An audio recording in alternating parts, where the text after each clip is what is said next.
Well, good morning, folks. Welcome back to the farm.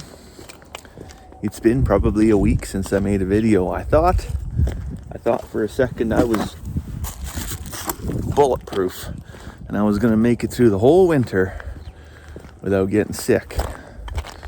But we took the kids to one of their little friends' birthday parties last week at the Reach Center in Grand Prairie. If you've never been to the Reach Center, it's a petri dish with bouncy castles, essentially.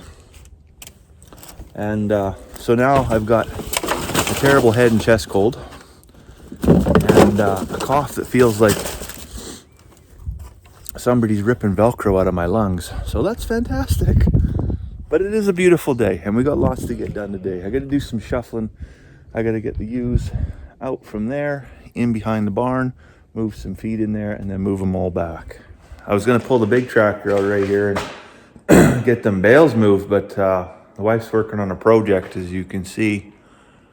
We bought a king-size bed frame and some matching nightstands that somebody built, and got to customize it. So you got to sand it down, you got to paint it, you got to sand it down again, you got to paint it again, you got to sand it down again, then you got to paint it again, then you got to sand it down, and then you got to clear coat it. So this thing's been in and out of the shop like 17 times already. The headboard's sitting right in front of the big door where the tractor is. So I gotta wait for the wife to come back out. She can help me move it in front of the little door so I can at least get the tractor out and get feeding done here. All right, I'm in the big tractor here now. We're gonna go over here, have ourselves a little rodeo, get a bucket of grain, see if we can get all the sheep in behind the barn. And then I wanna put a big round bale south of the barn. And then I want to let all the sheep back in south of the barn and lock them out from behind the barn, if that makes any sense. The whole theory here is that lambing season is upcoming. I want them closer to the house. I want them in tighter containment. I want them up on the bedding ground. I want them closer to the feed trough, the water, everything. I also want to have access behind the barn because when I cleaned the barn out the other week, I used a little yellow tractor. Oh, that hurts. And I ran out of gas after 2 scoops. So I got a jerry can of gas, picked up the other day. Go put some fuel in that thing and get it out of there. Just found one of my work gloves frozen in the ice down there. Sure is nice. Spring come around, find all the treasures that we've lost over the winter. All right, so I got the ewes all moved in behind the barn. Got my big round bale in there. Spread a little bit of straw and stuff where it needs to be. Now it's time for my secret nutrition weapon. I do in the weeks leading up to lambing season here just to make sure everybody's in top-notch condition. What I do is I take 3/4 of a 5-gallon bucket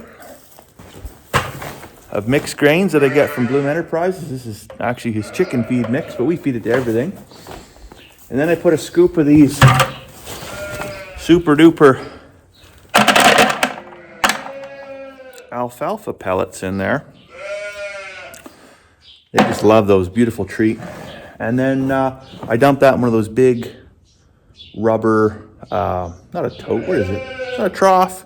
This is the big rubber bowl. You know what I'm talking about. And then I pour molasses over top of it. I pour like 3/4 of a pail of molasses over top of it. So they're getting their protein, they're getting their mineral, they're getting their dry matter, they're getting a little bit of grain. The molasses, of course, on top of the grain stops from just going and then just wolfing it down and it coming straight out the back end. It helps them pace themselves a bit, but it also helps make sure they get their mineral intake, helps make sure they get their high sugar intake, helps make sure that they get their protein intake. So it's actually kind of like I say, it is a really good nutritional secret weapon that we do in the weeks leading up to lambing season here. So they get a bucket of that mix, well, a bucket of grain and then a bucket of molasses all mixed together. They get that every day for pretty much 3.5 to 4 weeks leading up to lambing season. We got a week left until our first possible lambing date. And so once we start lambing, we keep on that ration. And as we turn them loose out into the field, the ones out in the field that have already lambed, they're getting that ration to help keep the lactation going. Also, We give a little bit of grain on the creep feed side. This chicken feed mix is fantastic because it's milled up fine enough that the lambs, when they're just as young as a couple weeks old, will start getting in on that. And really good for rumen development, really good for muscle growth. It seems to work for us. All right there, that's the big rubber bowl. Pail of grain, pail of molasses. We're gonna let them loose here to see exactly how much they love it. Oh, ladies, some of you even got molasses in your wool. Oh boy, you're getting right to it.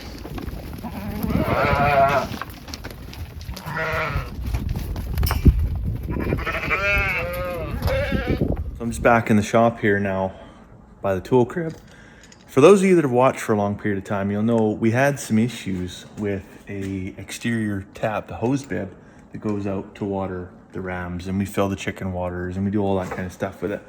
So I put a longer one. I put one that was 2 inches longer in for freeze protection. Well, this year it still froze actually once we hit 40 below, so it didn't quite get there. So I'm gonna have to anyways, I'm gonna have to replace it. Long story short, I'm gonna have to replace it. Today it was non-functional, pulled it apart. You can kind of see in there, the guts have all kind of come apart from freezing. Yeah, the guts in here, plastic. Pretty easy for stuff to just get displaced and moved out of the way with ice when it's made of plastic. Essentially, it's junk. So no repairable parts in this thing either. So just gonna have to buy a new one. Happy birthday to you. Happy birthday to you. Happy birthday, dear Finley. Happy birthday to you. Hip hip hooray! How old are you? 2. No, 3. 3. How old are you? 3. Yay!